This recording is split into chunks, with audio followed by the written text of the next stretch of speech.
The U.S. Census Bureau recently released their 2019 poverty report, and there was a ton of interesting information in this report.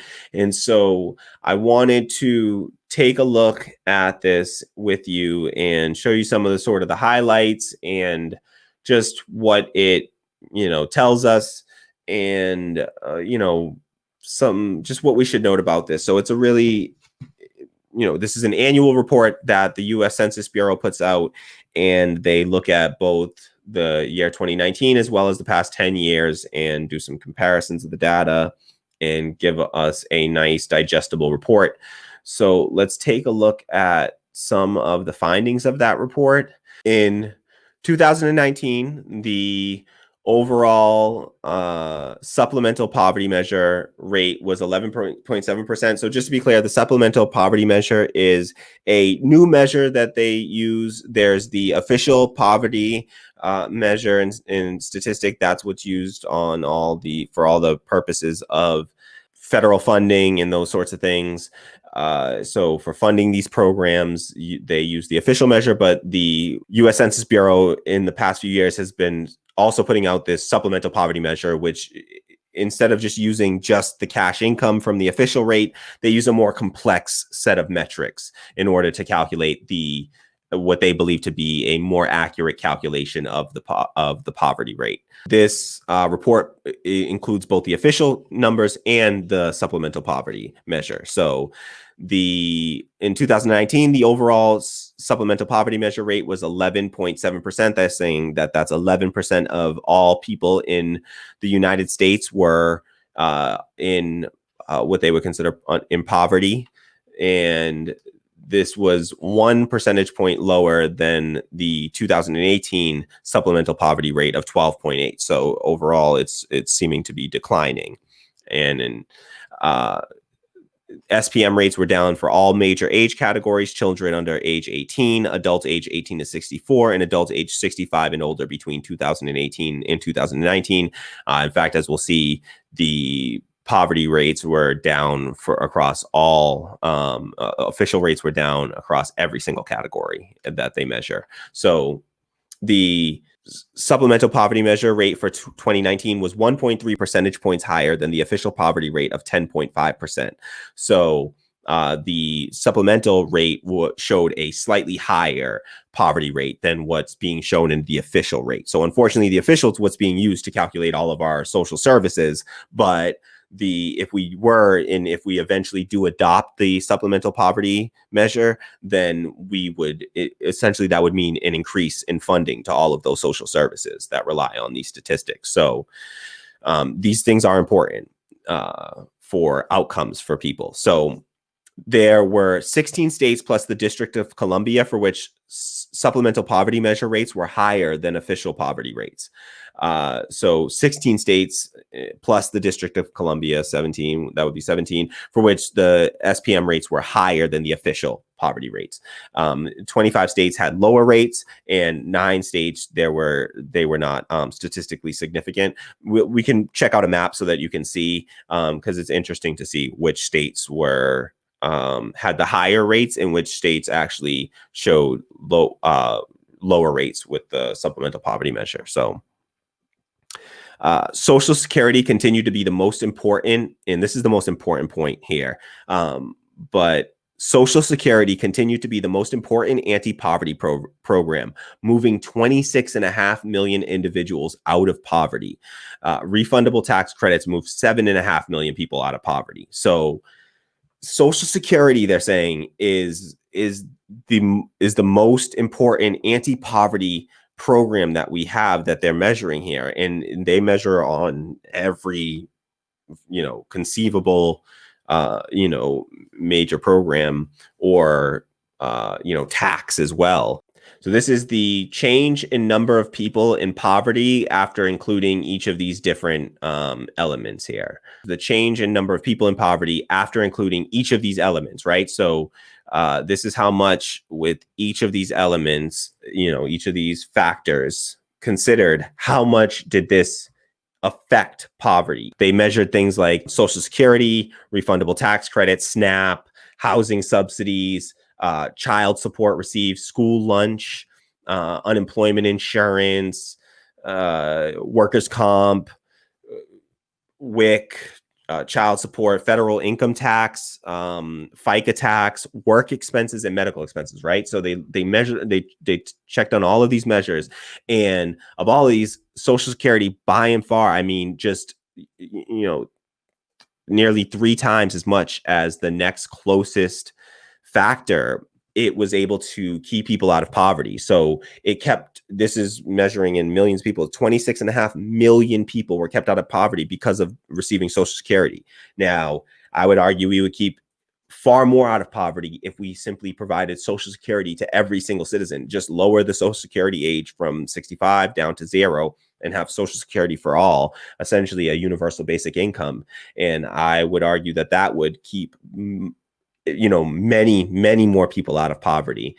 And so it's a shame that we only provide that to people, with that are 65 and older, or with disabilities that can no longer work. I wish we would provide it to everyone. And so there's also refundable tax credits kept 7.5 million people out of poverty. So SNAP benefits kept 2.5 million people out of poverty. Housing subsidies, that's like Section 8, that kept 2.6 million people out of poverty.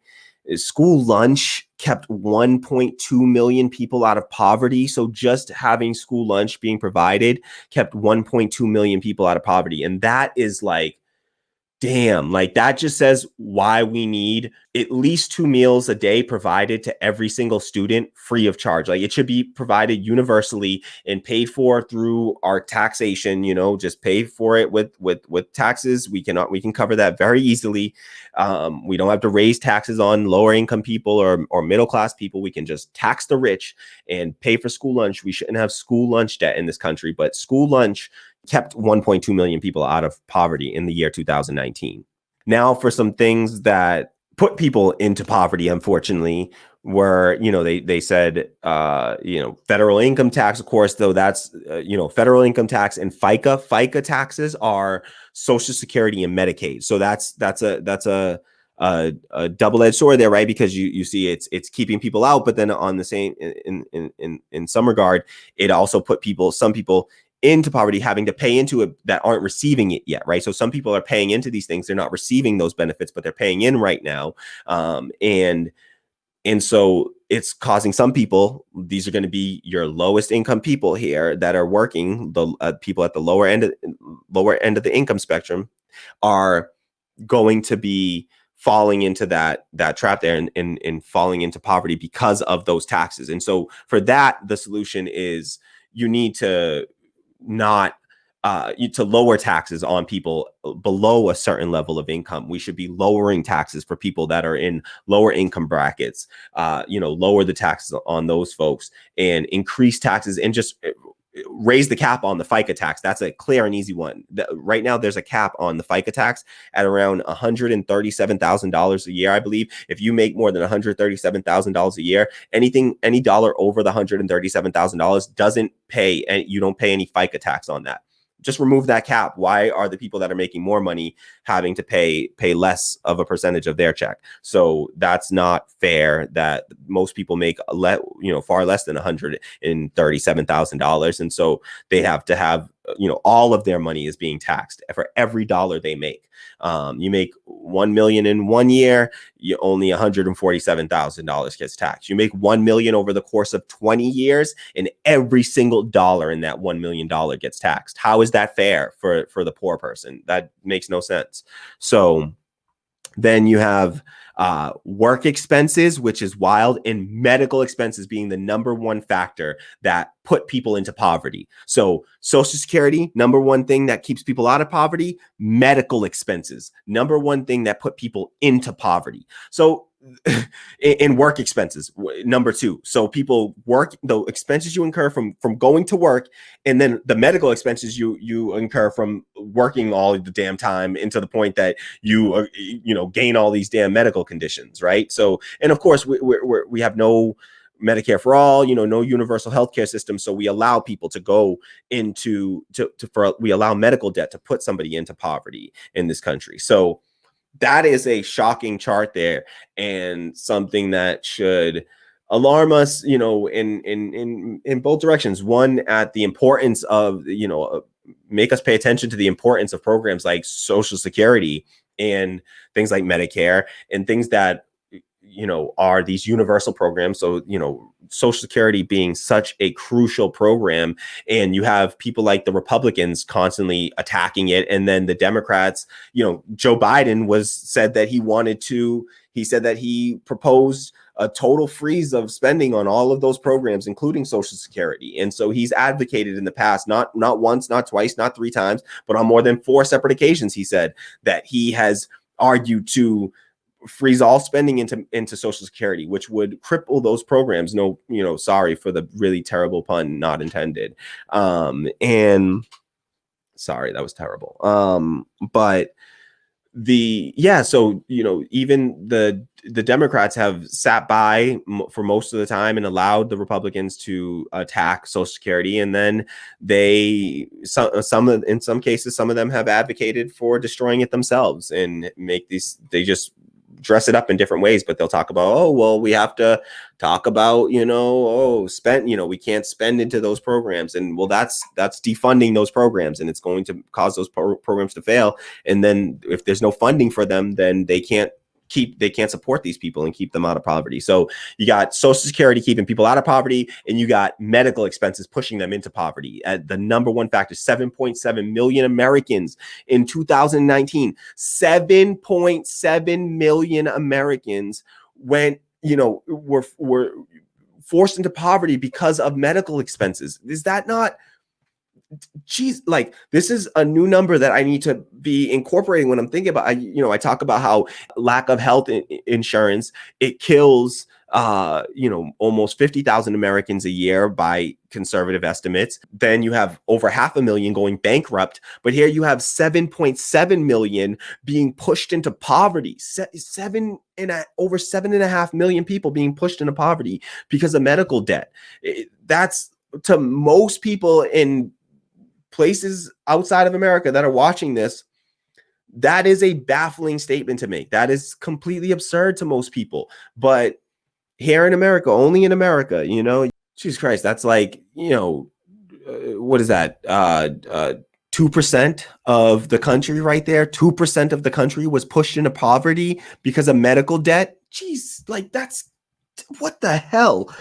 This is the change in percentage of people in poverty using the supplemental poverty measure. And so this is showing just how many people, based on supplemental poverty measure, went, which direction. Was there a decrease or increase in poverty for that demographic? And so they break it down on all these different, demographics: male, female, under 18 years, different ages, types of unit, like married, cohabiting,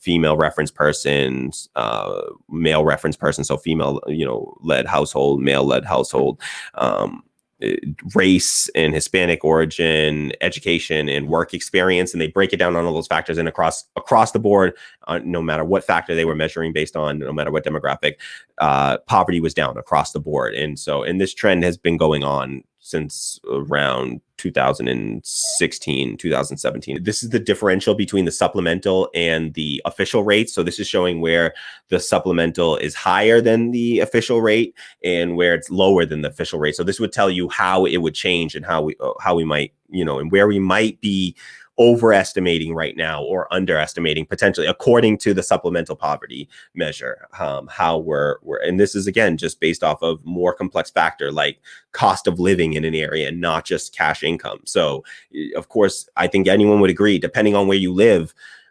$10 can buy you different amounts of things, whether you're in a city in California or like rural, Iowa. So you can see that it tend to be the places where it seems to be higher, the supplemental would be higher, is like a lot of the like sort of coastal areas, I would say. Just looking at the map, California, Oregon, Washington, it's the same. So And then all of like New England, essentially, except for Maine, is all being the supplemental shows higher rates than what the official currently shows. So that would mean a lot of this, where you're seeing major cities, typically like large cities, bluer places. It seems like generally the coasts are sort of being along the coast. It seems like it's being poverty is currently being underestimated according to the supplemental poverty measure, and in the Midwest, sort of in the center of America, it's more. It seems to be, according to the SPM, it's being overestimated in those places because, and I would argue this as somebody that's lived in both a rural and urban areas in my life. I lived in rural Jamaica and I lived in urban Boston, Massachusetts, and I've seen what the big difference is. When you live in a city, you need money to eat. Like when I lived in a rural area where I lived in Jamaica, where I was farming and I lived on a farm, a dollar means less to you because you're not relying on money to eat. If you don't have to rely on money to eat, that's a major hurdle to overcome right there. So money isn't as important when you're living in certain rural areas and you have more control over your own food and growing your own food and raising your own farm animals and that sort of thing. You have much more control, and money isn't as critical. If you have a plot of area and you're in rural places, there's certain places that you can go set up and go, chop enough wood and build up a house somewhere and nobody's going to say anything. You can't do that in Boston, Massachusetts anyway. You can't just go build a home anywhere you want. Every inch of land is owned by some entity. And so you would have, police would be at your, front door before you could build it. So money is different. It has different impact in those places. And so I think that's what the supplemental poverty measure is showing us there. And I know that this will be taken as like, oh, it's a liberal and the liberals just want to, say the Midwest isn't as poor as it is and their poverty is somehow worse. And that's not what they're trying to do. And these are just like scientists trying to, mathematicians trying to compute the statistics. That this is the U.S. Census Bureau, and this is, Donald Trump is in control of this organization, this institution right now. So it's not like some super liberal entity or anything like that. This is the chart for percentage of people in poverty by different poverty measures. So this just shows, based on certain metrics, how many people that fit that metric. What's the percentage of people that fit that metric that are in poverty? So of all people across the board, it's 10.5% is the official poverty rate, and that's what they highlighted initially. So this is where that comes from. And for all people in the country, in the US, 10.5% of all people are in poverty, according to the official measure. According to the supplemental poverty measure, 11.7% are in poverty. So it's a 1.3% higher rate.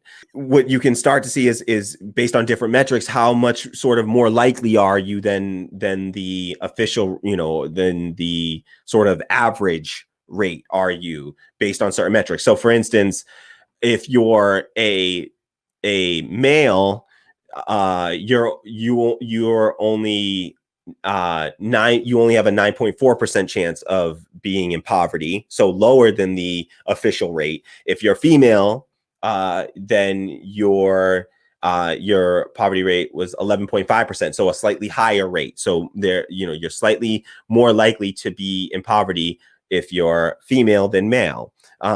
If based on age, it's like there's 14.4% and we're looking at the official numbers for this. You have a 14.4% chance of being in poverty if you're under 18 versus and it just goes down as you get older, as people get older. So 9.4%, 18 to 64 years, and then 65 years and older is 8.9%. So those are slightly below the official rate, but children, it shows that children are people under 18 years old are disproportionately being impacted by poverty, right? So this is disproportionately impacting people under age 18.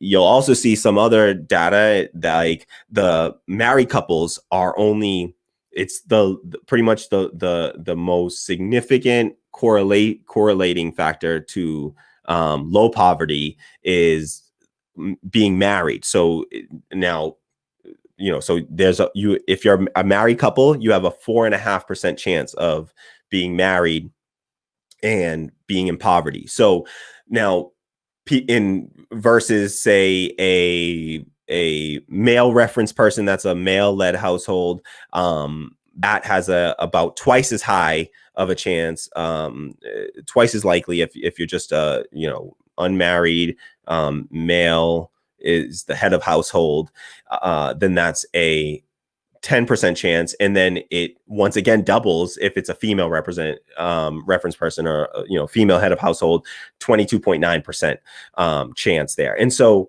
but what people will look at that and say is immediately draw the conclusion that like that's causation there. Oh, the right wing likes to say this. They'll say, oh, well, just get married and then you won't be poor. But what we're very likely seeing here, and what we all know we're seeing here, is correlation, not causation. If anything, the causation is in the other direction, right? Because you're poor, you can't get married, right? Because you're poor, you can't afford to get married. And so that's where the causation likely lies. It's not that just getting married is suddenly going to get you out of poverty.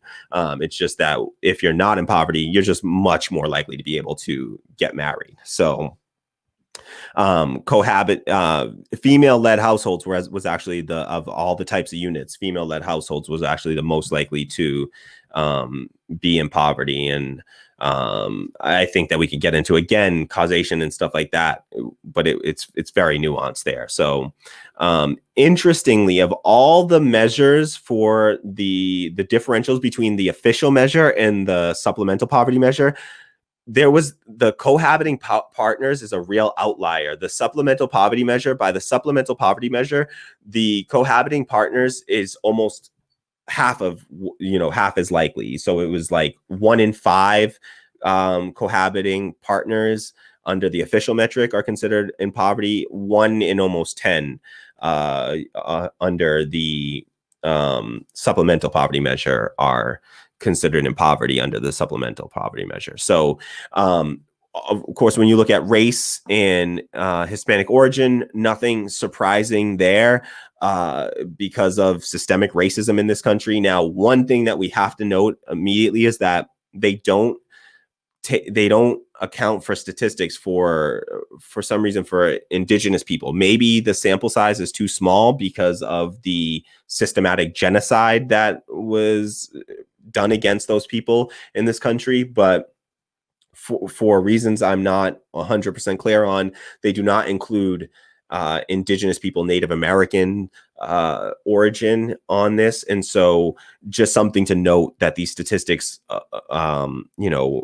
sort of erase them off of here, and that's unfortunate. They may have been statistical reasons, like there was not enough people to gather statistics on. I don't know. That seems a bit unlikely to me, and a bit far-fetched, but for some reason they're not included here. Unsurprisingly, Black people are disproportionately the number one race most likely to be in poverty. 18.8%, almost twice as likely, almost twice the national average. So being Black in this country makes you almost twice as likely to be in poverty than what is the national average. The Hispanics, Latino of any race Hispanic of any race was at 15.7%. The numbers actually flip under the supplemental poverty measure. So under the supplemental poverty measure, Hispanics of any race are actually at 18.9% higher than the 18.3% of Black folks under that measure. So, but by the official measure, it's still shows, in either way, it's for both of them under the supplemental measure, it's nearly twice the rate of the national average. And so that's offset by, of course, white folks and folks identifying as Asian being a little bit lower than the national average of 10.5%. So then they just also break down by educational attainment. Of all the supplemental measures, the having no high school diploma was the number one indicator of poverty of all the supplemental factors at 27.5%. So that would be the number one indicator under the supplemental measure of likelihood to be in poverty would be having more than a high school diploma. Having no high school diploma would be the number one indicator of that. Under the supplemental measure, under the official measure, the number one indicator of poverty was someone who did not work at least 1 week. And that kind of sounds like, oh, duh, obvious. You didn't work at least 1 week. Of course you're going to be poor. But that says something. That means that people that are in poverty are most likely to be there because they don't have a job. And so these are people that are aged 18 to 64 that should be in the workforce, and they're not working for some reason. And so I'm willing to bet, whatever I have, that those people are, by and large, they're people that would love to work if they could get a job, but they just can't find work, or can't work for some other reason. So yeah, those were the, that's the breakdown by different demographics. So yeah, just, I think, something that is definitely an interesting report to look at to get a feel for poverty in America. We don't talk about it enough. It's not spoken about enough. And so I think that it's important to cover any chance that we get to highlight this and to show that it's not something like, foreign and far away from us. This is going on right now within these borders, and we have to do more to support folks that are in this position of poverty. Excuse me, one second. Excuse me. Sorry, told you, got a little bit of getting over a cold here, so forgive me. All right. Let me just take a quick look. Oh, yeah. Something else I wanted to note there was that it said that of full-time workers, age 18 to 64, 2% of workers that are between age 18 and 64, 2% of those, by the official measure, 2% are in poverty, and by the supplemental measure, 4% are in poverty. So that means that 2% of people that work full-time are in poverty. And by the official measure, by the supplemental, it's 4%. That's like 1 in 50 people by the official measure, 1 in every 50 people that are working full-time all year round. So they work full-time all year round, and 1 in every 50 people working full-time all year round, at the very least, are in poverty. And by the supplemental measure, 1 in every 25 that worked full-time all year round are still in poverty somehow. What the hell? Like, that's insane. That's insane. You should not be able to work a full-time job and be in poverty. That's absurd. Just stop. Like, that shouldn't exist. So, but it does because America. All right.